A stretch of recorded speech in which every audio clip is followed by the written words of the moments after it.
Welcome everybody to the 12th class for this particular series of the Central Oregon Fly Tyers Guild. And tonight we're going to have Jerry Coviello. This is really technical stuff, so I hope you all have all the handout, and it is an incredible document that's going to talk about these quill wings. But before we do that, I'd like John Cruft to tell you a little bit about his website and what he's done for the club. So, John? Yeah, thanks, Sherry. Okay. We've been talking about a website for the Guild, and that's a lot. Since I run my website, Riverkeeper Flies, I know how much effort that is to keep a website up and going. And so what I did, just for a temporary basis until we can decide what we're going to do, I just put together a page that is on my Riverkeeper Flies website that has all the Central Oregon Fly Tyer Guild. It has the schedule, and then as each week, as Sherry posts the video to YouTube, I just link that. So it's all on one page. And I've provided her the link, which she'll send out in the next email to everybody, so you can find that easily. But it's just a place for the future tires, as well as the whole session. And as I mentioned, links where they are appropriate for the YouTube videos of those tires. Okay, thanks, Jerry. This is a work in progress because we haven't decided to do a website yet, but we're investigating all the options for us to do that. So I'd like to introduce a fellow tyer, Jerry Coviello from FFI. And if you could introduce yourself and take it away, I'm going to pin you so you can be big screen, you right? be spotlighted for everybody.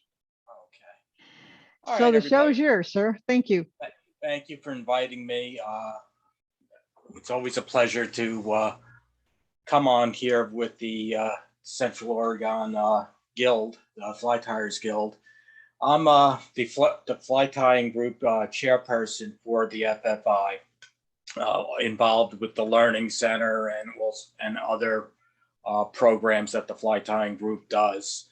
I write for Fly Tyer magazine. I write for Fly Fisher magazine. A couple of my articles have been published there. A couple of things going on. This is how could I say, one of my favorite types of flies to tie has always been a wet fly, always been the quill wings, and then branching it out to dry flies and the Henryville Special, which is an oddball quill wing, which is noted in Pennsylvania, in Henryville, Pennsylvania, on the broadhead to imitate a caddis. I've always noticed as an educator, a fly tyer demonstrator, and instructor, quill wings have gone to the wayside as an instruction, and also as you see with many of our fly shops, not a lot of them don't carry them anymore. They've practically gone to soft tackles, used the wing tips, and or they're using deer hair for the comparadons. So I think that this is a piece of tradition that needs to be kept, and try to explain how to do it. A lot of people get frustrated because the wings will split on them. And in the document, and we have very, if I wanted to go even further, I could go and talk about the feathers, but I think I cover pretty well in the document that was sent out. So I will dispense. I could share that document. Let's see, where is it? Oh, I can't do it. All right, never mind. So please read the document. That is going on the Learning Center after it gets approved by Brick House. but this document will be a Learning Center document also. So, and you know, everybody wonders, is it just duck quills? No, this could work with goose also, duck, or any other bird of flight that we have. So with that, I'm going to start off with the blue dun, which ironically is the dry fly for the FFI's fly tying challenge that's going on, which is sponsored by Fly Tyer Magazine and also by Norvice. It's a little bit of a competition. It's one of these competitions that we weren't looking for anybody putting in their own pattern, because you really can't judge a person from one pattern to the other, but keeping the pattern the same, and judge basically on proportions, materials, and how they tied. So there are 4 patterns that are associated with the contest, and they could be found on the Fly Fishers International website. And the first prize for overall is a Norvice donated by Norvice. Tim O'Neill, the owner, had graciously donated that for our first prize donation. So with that, I'm going to switch over to my camera, to my vise, and we'll get started. So the hook is already set in the vise. I moved the thread to just put a little thread in here, just to put a little friction there. But I'm going to look at the spot where it's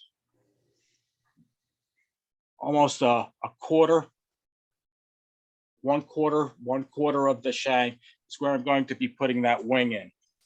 So I've measured out the wings, and the wings should always be, when you tie these, they should always be the gap thickness, the gap of the hook. So when you take a feather,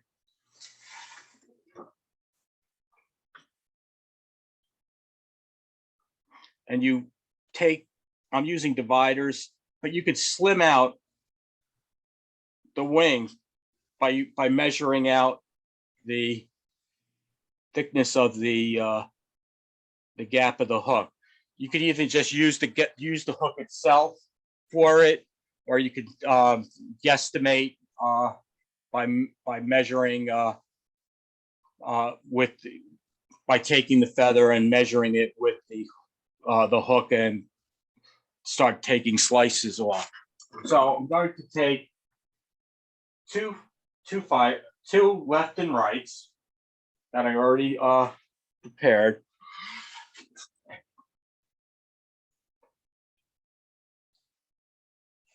And I'm going to hold them together.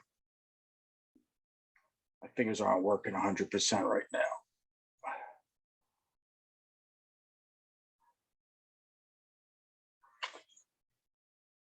All right, just let me line them up.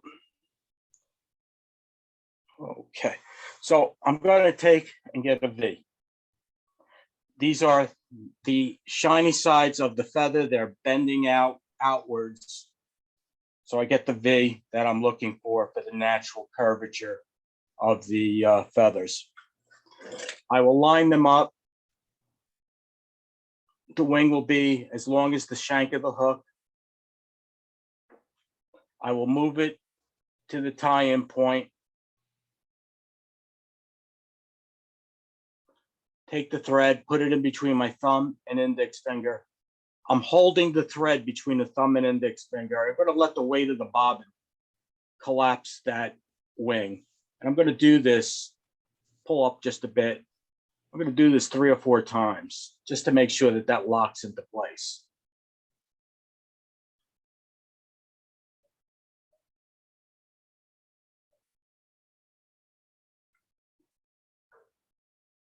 And I'll lock that right into place.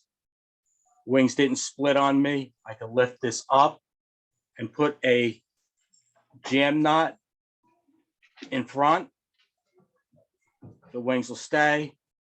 if they start to like almost marry each other, what I would do is take my bodkin, aim for the middle, take my thread and run it right through the middle. And that'll help separate them. And when I say separate them, that wing will stay separate right there.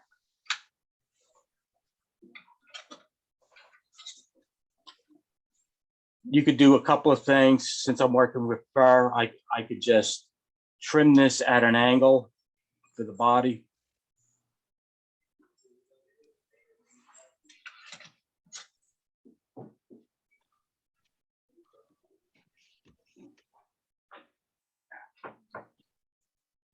Run my thread to the bend of the hook. Line it up with the barb of the hook.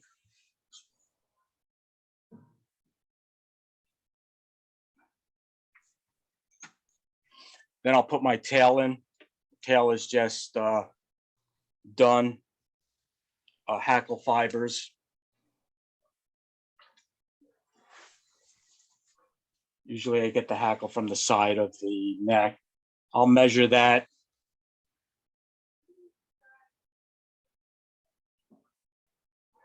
To the shank of the hook.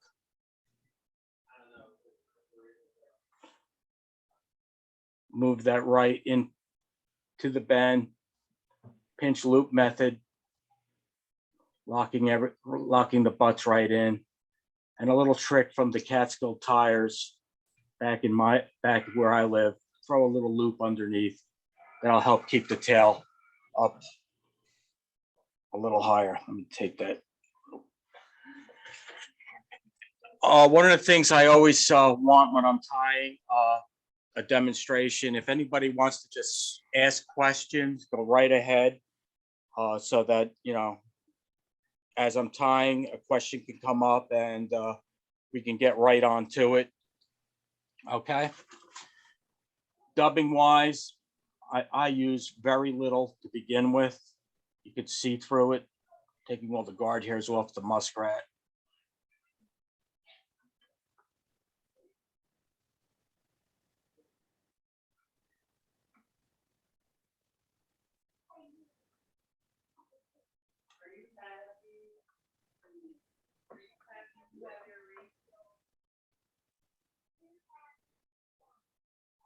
We got a new puppy.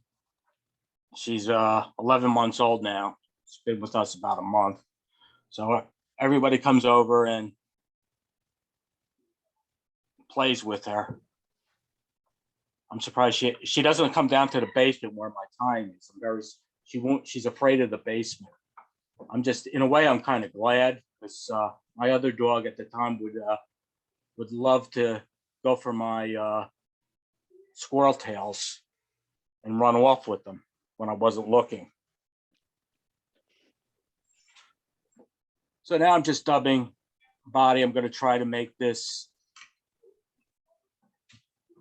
tapered.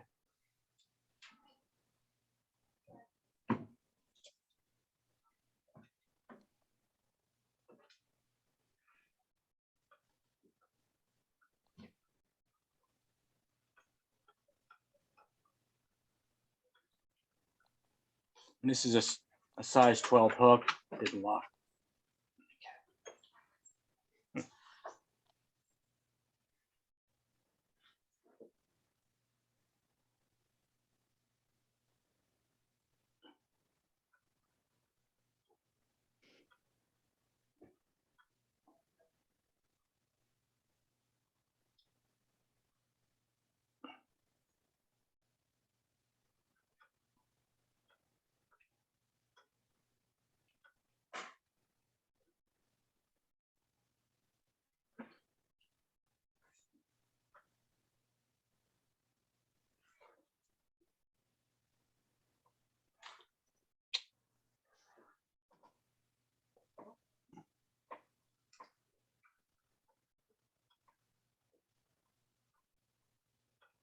Leave a space for the hackle.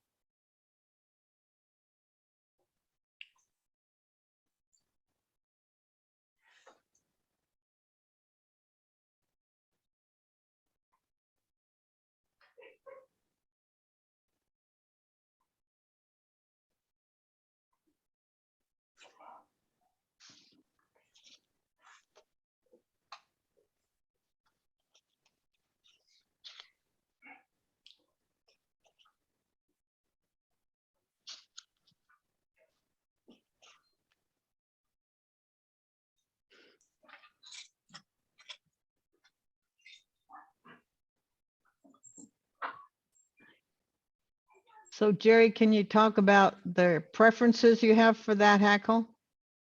The hackle is it's a size 12 hook.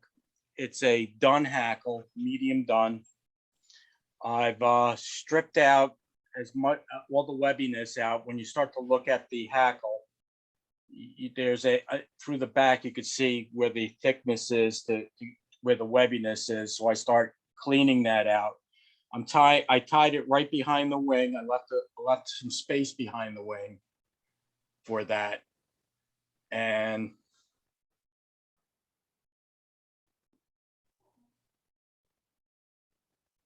now I'll just wrap 2 or 3 times behind the wing. Here's where everybody starts worrying about when they hit the wing, if they will split it. So be careful around that. Grab the wing, put the hackle in front.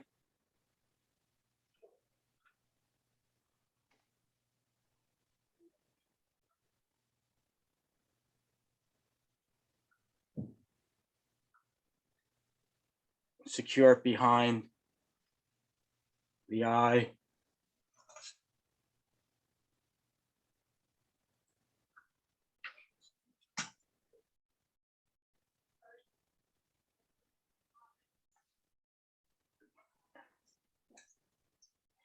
And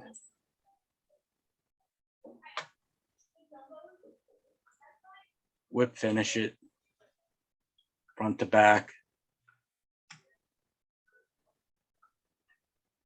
Put another knot in there.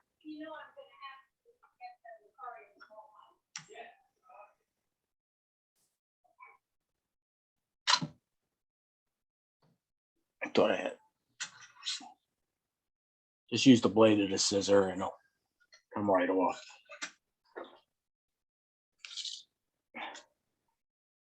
Okay, so let me secure this in place. All right, so that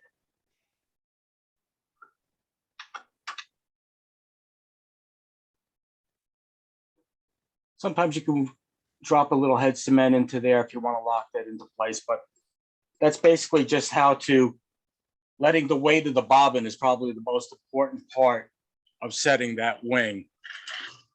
So I can switch off back here. Can you explain a little bit why the weight of the bobbin rather than pressure with the hand or pressure on the thread is the best way to do it? Because both my hands are being used at that point. One is holding the butt ends of the mallard wing, and the other ones were holding the front end. So when I released the tension from here, from my left hand, I was able to let the bobbin slide down. If I didn't do that, there are a lot of chances that if I just let the if I just did it with one hand and the bobbin, I could have split those wings. So what it is a precaution to make sure that the wings didn't split, holding them into place.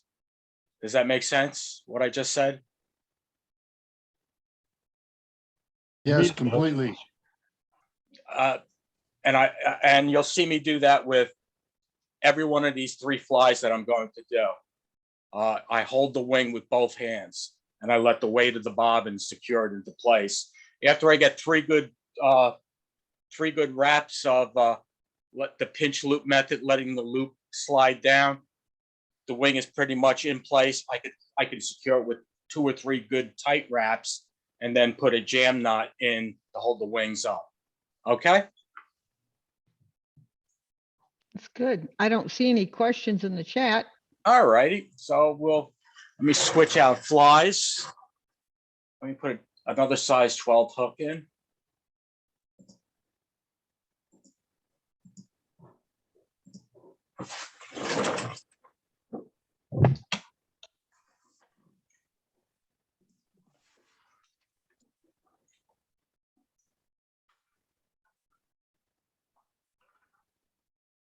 What's the smallest you can tie that fly in?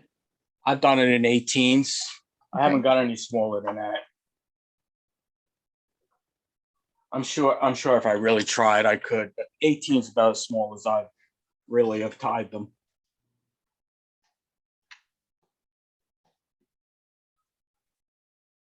Okay.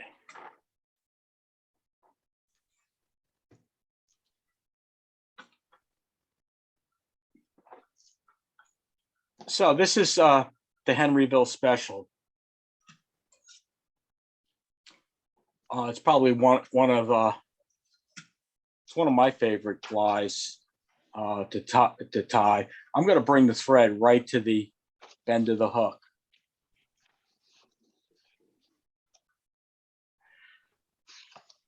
This fly has two hackles on it, a grizzly palmer through the body and a brown collar hackle. It's a lot of freestone. This was the Broadheads was is a freestone stream in the Poconos. A lot of at the time that was a lot of club water, private water.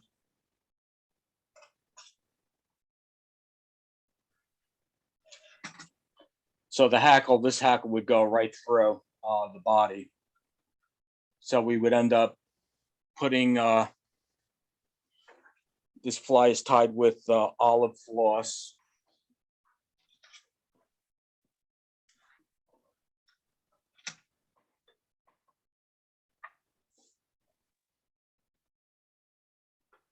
I think this is one of the flies that I actually still see being sold in catalogs.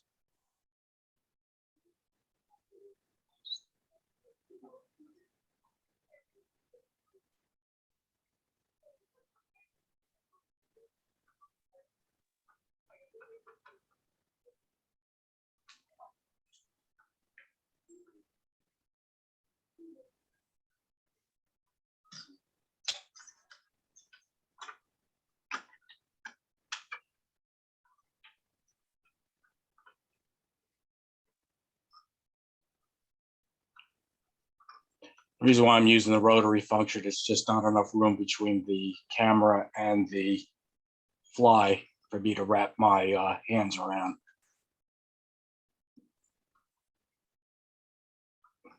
Come on. That's pretty good.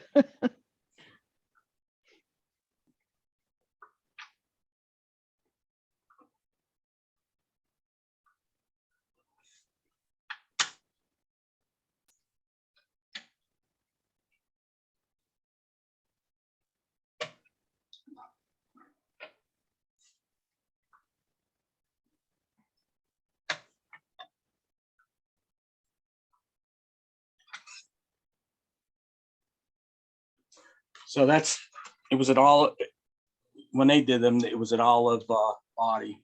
Just want to make sure I got that in secure. Gray thread, palmer rib through the body.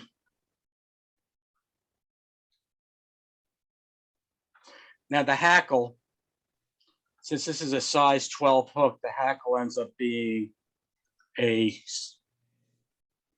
smaller, like 14. And you want it to really get through equally, but this is going to be fished with a lot of pocket water. So you want it to be to ride the riffles. So there's a lot of turns, a lot of hackle throughout that body. Just cut the top off.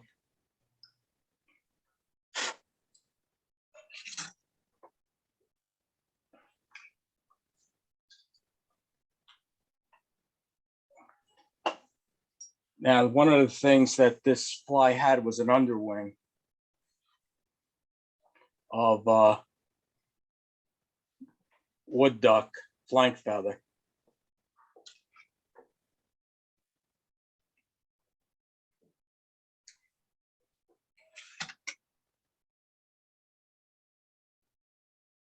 So it's just a rolled wing. never exceeding past the bend of the hook.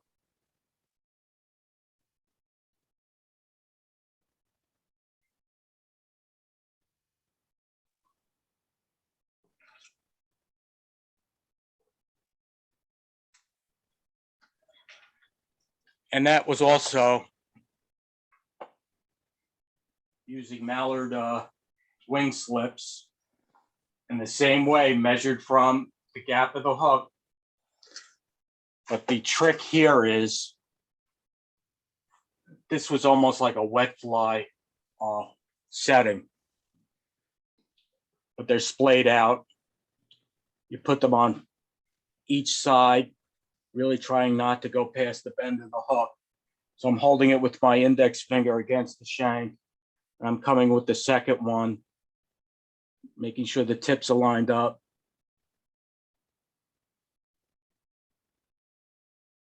Holding the thread. Remember, I let the weight of the bobbin take over. Holding, bobbin. Really secure that in place. Now I got the, come on, don't do this. There we go. Now that it's secure, the wings are in place, I could trim this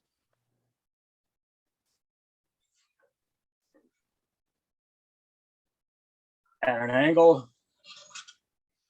Well, not really, and then bury it. Because now the brown hackle, it's tied in here, right in the front.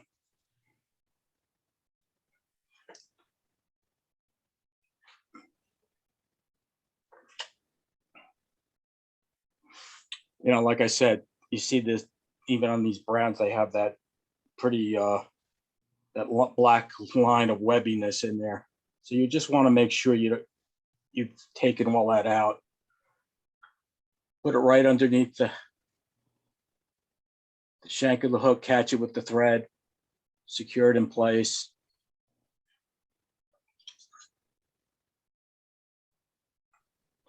Trim that off.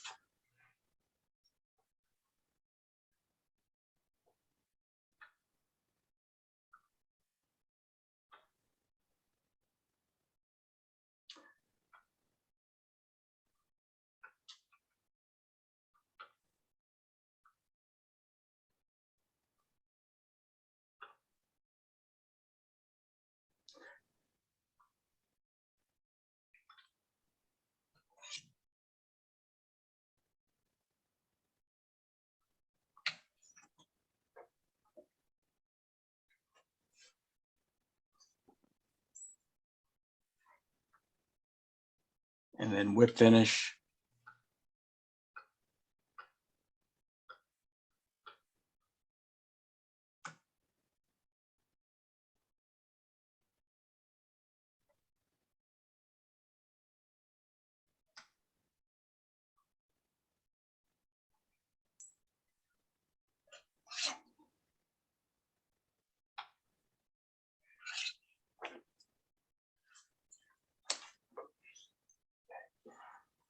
This out of the way. And by that, we have a tent, you know, nice tent wing from the bottom looking like a caddis on both sides. And it's a high floating fly too, with all that hackle that's in there.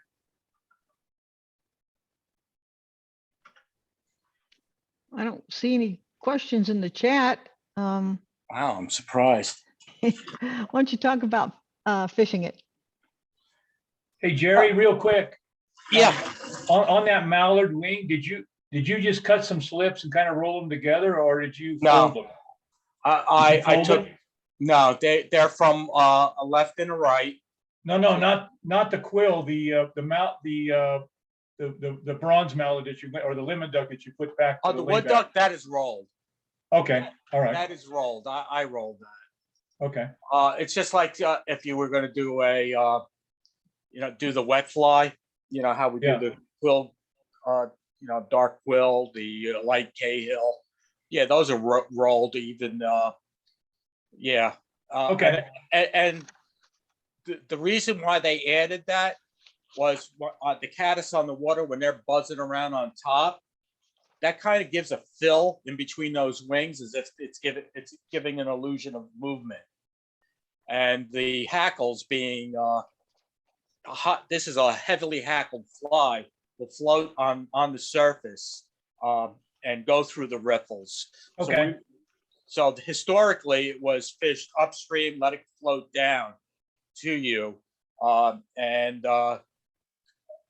get behind where the rocks were breaking the water up for the pocket water. It's the Pocono rivers are a heavy bunch of riffly pocket water, especially in the Henryville section, that this was fished.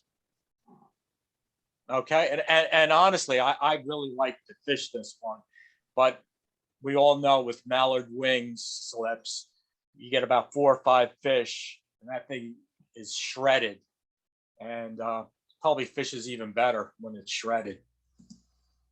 But catching more fish, that is. Okay, let me switch back.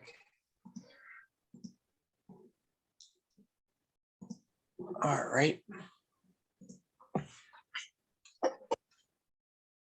Now I'm going to go to a size 10 wet fly hook.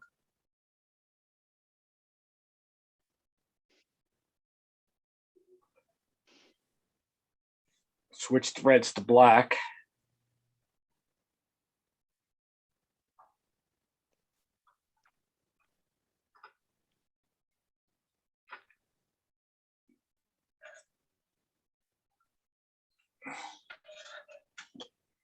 And bring the thread all the way to the bend of the hook.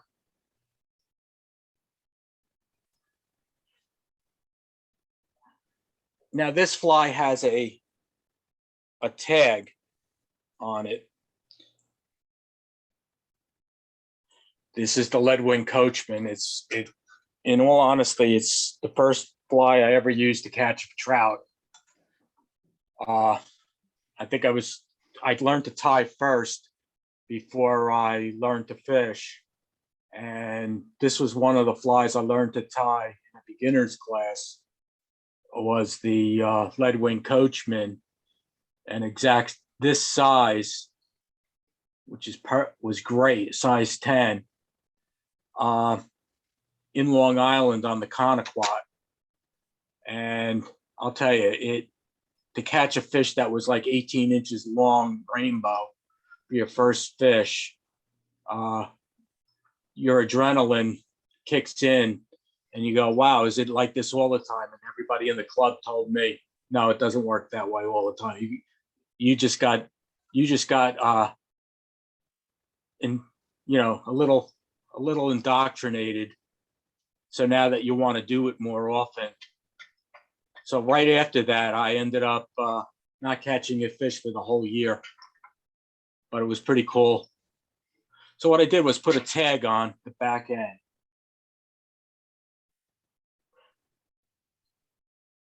When I learned to tie this, that was a question I asked, was why are we putting tinsel, the gold side, and this was the gold side out at the back end? And being a novice, it was really cool to hear the answer, since it was like a naturalist answer. The reason is the reflection of light on the tinsel is like the reflection of air bubbles, the light on air bubbles for the as the insect is coming to the surface. So by having that answer, it made me feel like, well, everything that we tie has a reason of what materials we put in. And so that was also with the gold ribs hairs here. They were telling me that the tinsel reflecting light, giving sparkle, just like we did with in nature, that the bubble itself was reflecting light. So was the tinsel to give it some sort of attraction, some sort of life. Whether it's true or not, I want to keep believing it. So what I'm doing is I'm making a rope out of the peacock curl. Got about 3 strands in here.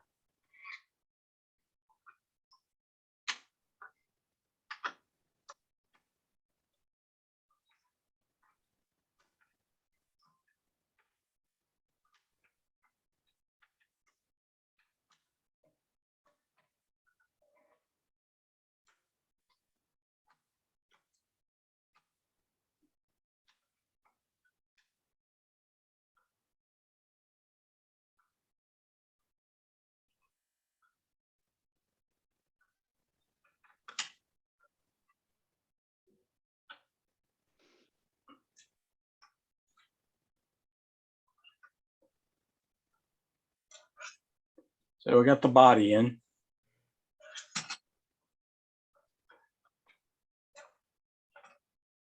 Now I'll take the hen hackle and I'll tie that in by the tip.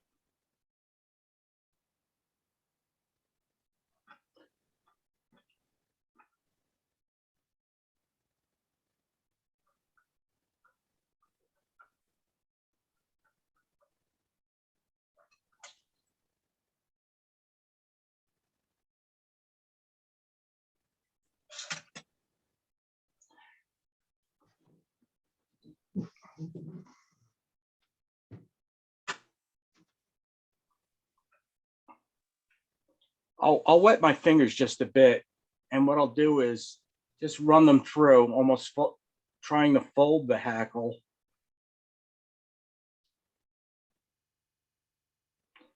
And then I'll wrap and keep stroking it backwards. Get the thread out of my way a little bit. 2.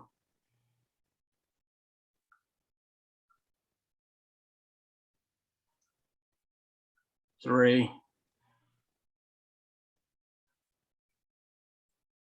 Tie it off.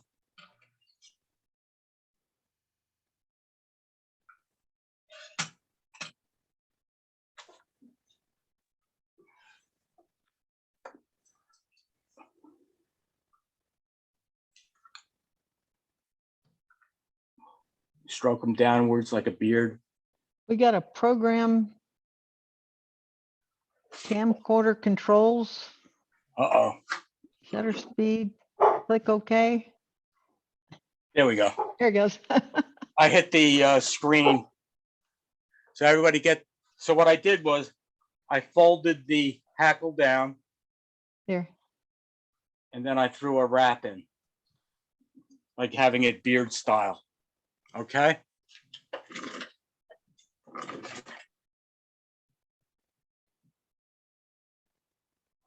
Now I'll take my wing slips.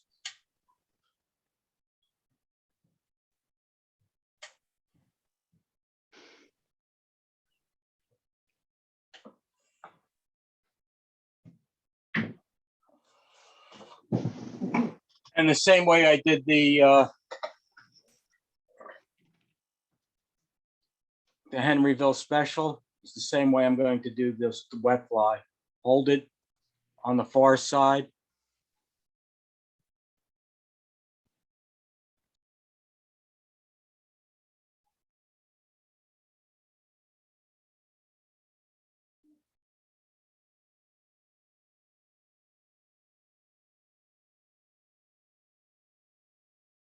And this one on the near side, I touched. If and when they split out, you could either hold them back up, line the tips back up again. Let me see if I can get this on camera. Line the tips back up, stroke them, and they'll marry back again. This one I don't really need; it's too thick. So I'll just marry that back. Hold it on the far side.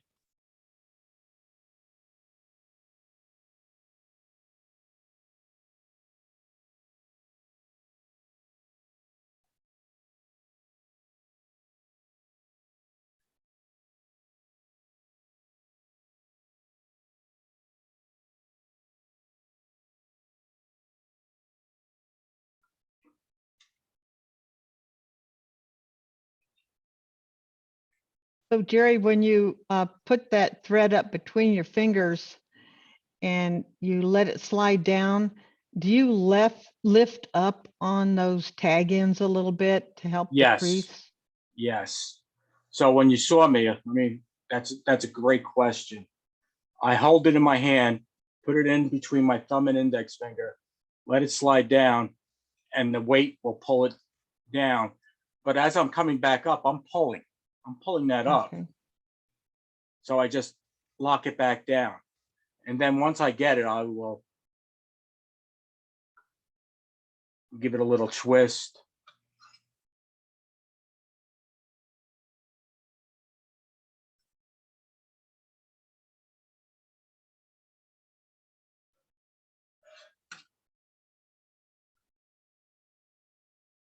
And then form a head.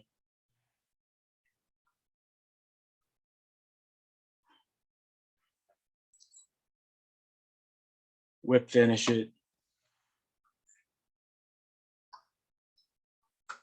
Come on. So can you fish this in faster water? I fish this in all types of water. Okay. I weight the leader down. I'll put a split shot 6 to 8 inches away from here, Mhm. and fish it deep. I will let it swing back up as a lessering lift. So there is what you want with the wet fly, that the both wings will meet like that. Ah, that looks great. That's what you need to do with the wet flies. And like I said, this is one of my favorite patterns to fish. It not only does it imitate a something rising, like even a cat is coming to the surface. It'll look like a drowned caddis. It'll look like a mayfly trying to come to the surface, spreading its wings. So there's just so many things going on. And peacock herl is a magnet, especially for rainbow trout in our section of, if I wanted to fish the Esopus River, which is part of the Delaware River drainage system, and into the Beaverkill area, which has natural reproducing rainbows out of the reservoir that the Esopus flows in. We have always fished any kind of pattern with a peacock herl, which was like a magnet, and they would take it. Like I said, I would 6 inches, 8 inches lead putty away from the fly, cast it a quarter away from upstream, let it swing down, let it lift. Then you start your lift, and it looks like the fly is coming to the surface, and you'll get a lot of more hits on the lift part. Okay. Okay, anybody have any questions? This was really, really well done. I hope I can get my wings to look like that when I try this fly. So It's also a great way to break into full dress salmons, married wings. Once you get past this, it's just another technique to learn. A Good question, job, and a Jerry. comment, Enjoyed Jerry. it a lot. Go ahead.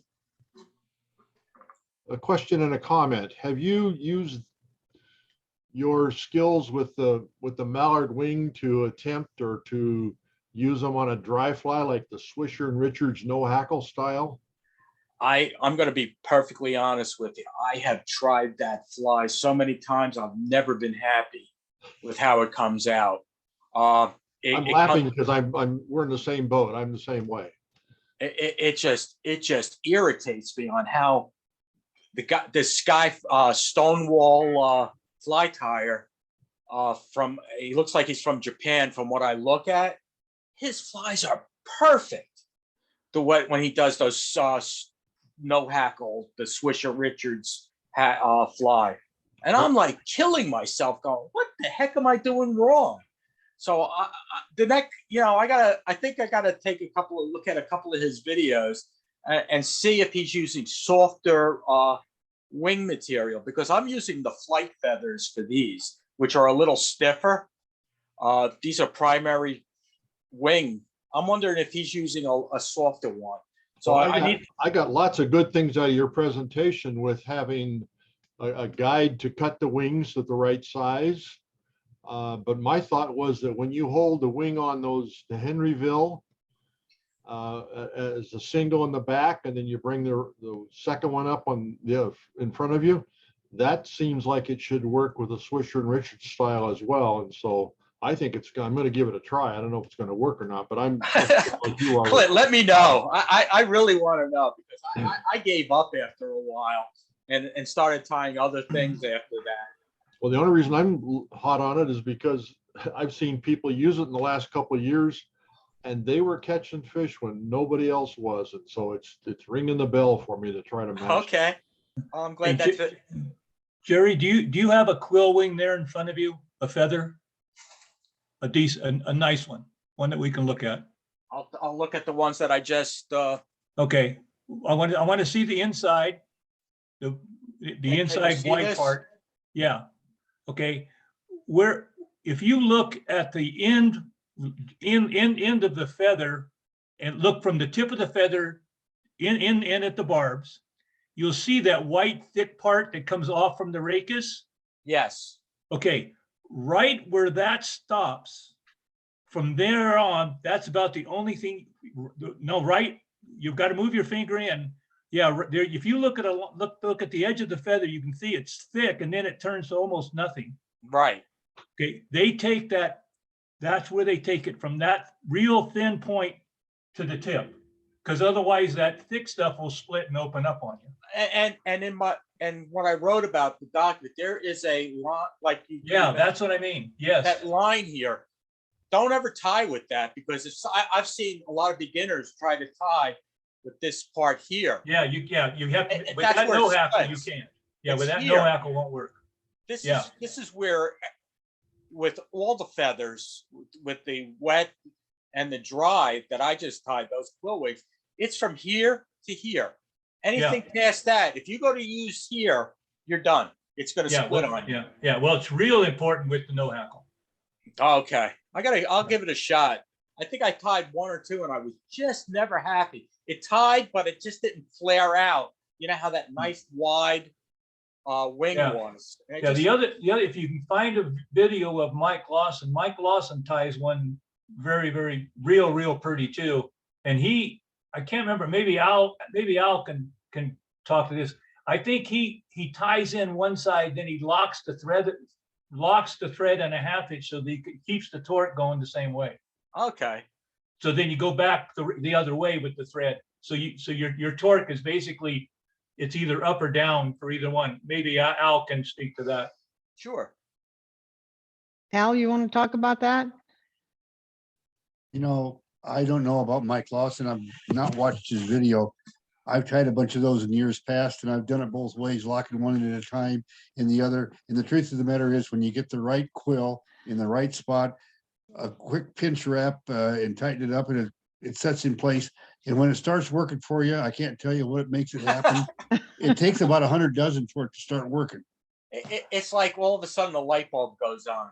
That's exactly right, Jerry. And sometimes that has to do a lot with fly tying.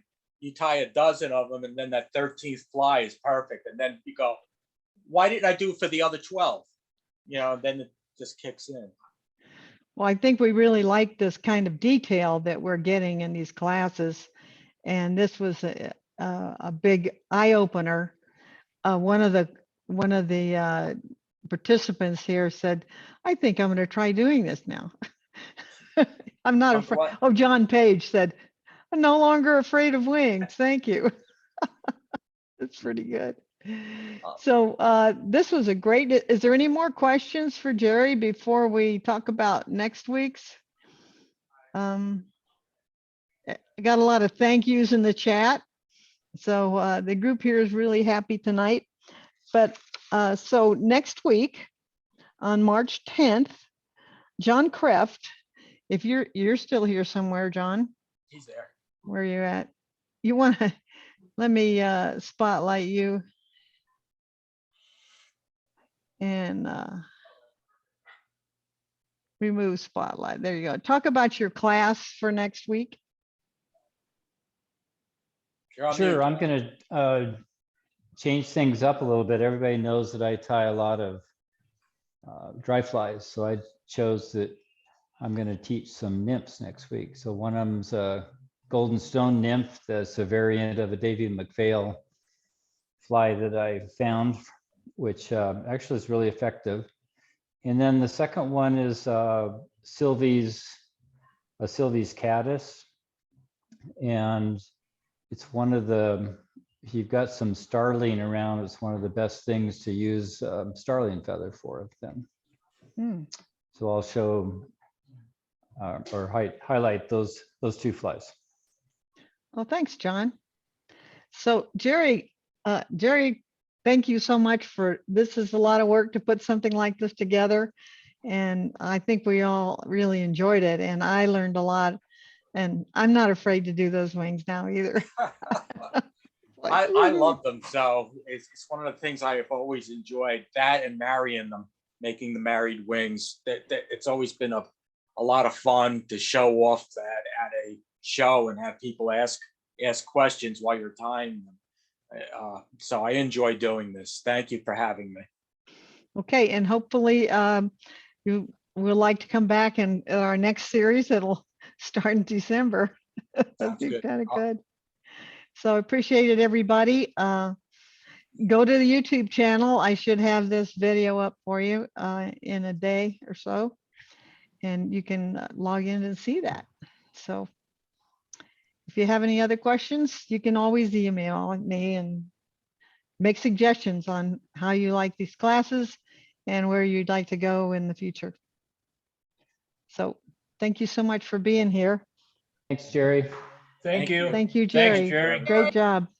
Thanks, See you Jerry. guys later. See you on Saturday. Yeah, okay. See you, Jerry.